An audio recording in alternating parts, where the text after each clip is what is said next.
ketika bersama menikmati momen istimewa saat sahur tiba. Sambut sentuhan warna baru Ramadan dari Nippon Paint.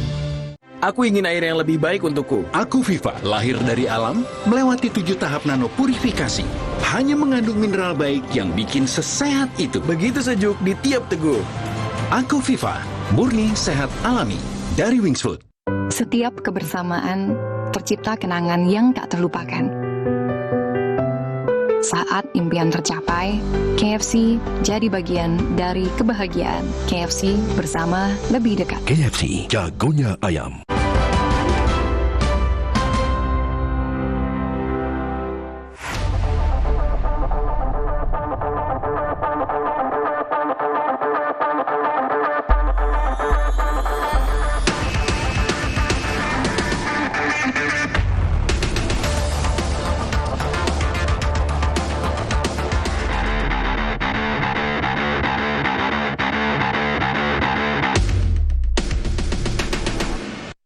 Like keep your head up.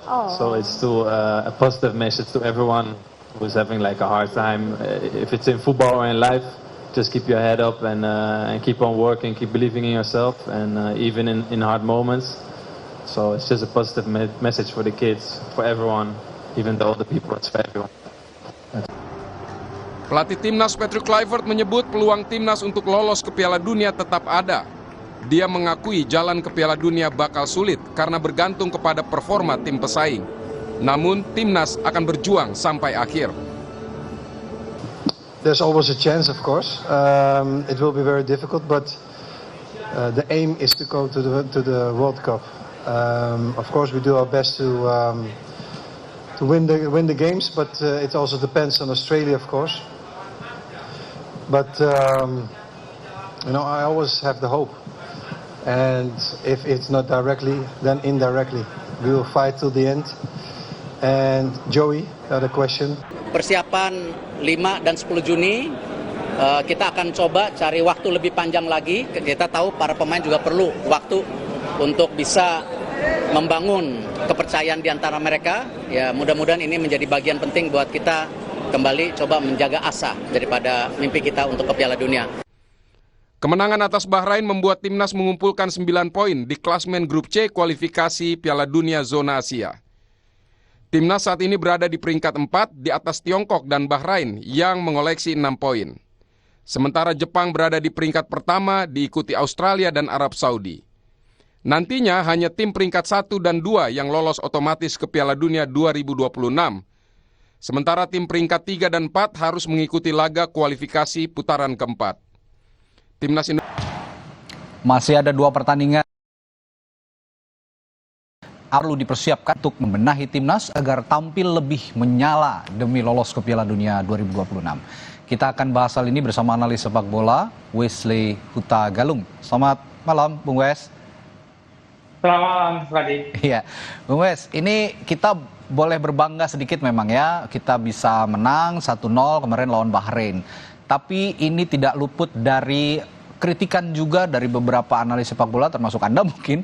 Ada yang mengatakan bahwa seharusnya kita bisa lebih banyak mencetak gol, bisa memanfaatkan peluang-peluang yang sudah muncul kemarin. Setidaknya 2 peluang emas yang tidak bisa dieksekusi dengan baik oleh lini depan kita. Ada evaluasi soal ini, Bung Wes?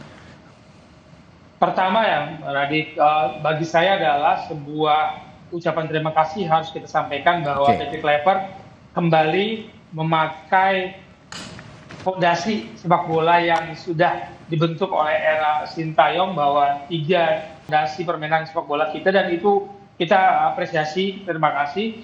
Dan waktu ke depan menghadapi Cina tanggal 5 dan 10 lawan Jepang, kita berharap kalaupun ada perubahannya itu menambah kekuatan, bukan mengubah komposisi atau karakter tim. Harapan kita sih itu ya, Pak. Oke. Ya, saya sepakat kalau kredit juga tetap harus dialamatkan kepada timnas, terutama untuk Patrick Kluivert yang menurunkan egonya 2026. Kalau kemarin katanya melawan Australia kita sedikit tertutup, sekarang terbuka kembali setelah kemarin menang lawan Bahrain. Kalau melihat klasmen dengan melebarkan jarak antara Bahrain dan juga Tiongkok atau Cina, ini hitung-hitungannya masih bisa ke fase berikutnya ya, Bung Wes ya? Saya mencoba realistis saja. Sejak awal juga saya mengamini ketika Sintayong mengatakan target realistis Indonesia adalah peringkat 3 dan 4. Nah, tanggal 5 Juni nanti memang itu ujian terbesar karena saingan kita di perebutan 3-4 itu sebenarnya sekarang ini Arab Saudi. Jangan lupa Arab Saudi yang kita lawan, yang kita dapat poin kemarin itu 4 poin dari Arab Saudi di awal pertarungan grup C. Ini bukan Arab yang sama lagi nih, mereka belajar dari perubahan itu. Nah, Bahrain lawan Arab itu sebuah pertarungan yang akan sangat menentukan tanggal 5. Tapi Australia yang kita incar nih, kan yang kita kejar Australia. Australia akan menghadapi Jepang. Saya pikir ini juga pertarungan seri, bisa seimbang dan Australia akan terus menambah poin menghadapi Jepang. Meskipun Jepang kemarin melatih Arab Saudi kan juga full tim sebenarnya.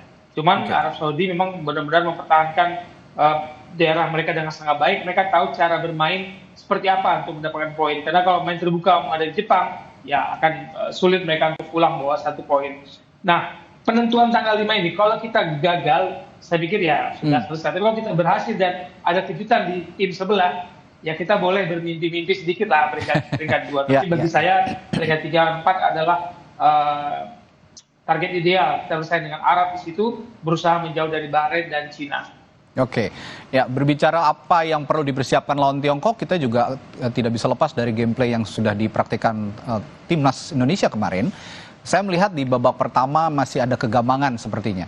Ini seperti agak dejavu ketika melawan Seok-seok sebelum menghadapi kita itu bisa kita tundukkan ketika kita mengubah game plan, kita mengubah gaya bermain karakter tim ini. Dan dari compact defense di belakang, lalu melakukan serangan counter attack dan jarang sekali kita menyerang tuh dari tengah tuh tadi. Hampir semua kita menyerang tuh dari pinggir kiri dan kanan. Nah, kemarin kita menghadapi Australia, kita mencoba bermain open dari awal dan kita menyerang secara terbuka, sporadis di semua area permainan. Dan itu memang menjadi santapan bagi Australia. Menghadapi Cina, saya pikir kita balik lagi compact defense lagi, kuat dulu di belakang, pancing tahanan lawan agak ke depan, maju ke sepertiga lapangan dan kita bermain dengan kecepatan operan kita yang kemarin akurat. Rizky Ridho punya operan juga akurat. Jangan lupa kondisi pemain-pemain kita yang abroad bermain di liga-liga Eropa, apakah itu bisa terwujud kemungkinan training yang cukup intens ini? Ya, saya senang ini menjadi sorotan bagi kita ya. Jadi jangan anggap kita bermain home itu gampang seperti kita melihat tim dari Liga 1 semua main Indonesia. Hampir semua kita kayak kemarin berapa persentase sih yang anak lokal bermain di kompetisi ini. Marcelino juga main di Inggris. Jadi kelembapan udara panas itu akan berpengaruh. Kita lihat bagaimana Kevin Verdong kendor di menjelang babak 2 selesai dan kita diserang terus sisi kiri pertahanan kita. Dan jangan lupa tadi Liga Indonesia itu kelar 25 Mei. Serie A juga kelar 25 Mei. Hanya punya 10 hari tuh persiapan untuk sebelum menghadapi Cina tanggal 5 Juni. Oke lah, misalkan Championship lebih cepat 3 Mei, Eredivisie lebih cepat lagi 18 Mei, punya waktu. Tapi kan catatan perjalanan menuju tanggal 5 Juni nanti. Ya, ini masih berhubungan dengan training yang direncanakan oleh Ketua Umum PSSI. Apa yang dioptimalkan nanti jika memang training dan uji coba itu akan juga terwujud kira-kira? Karena kemarin terlepas oleh Romeni punya ketajaman, kita sudah dibuktikan 2 pertandingan 2 gol begitu.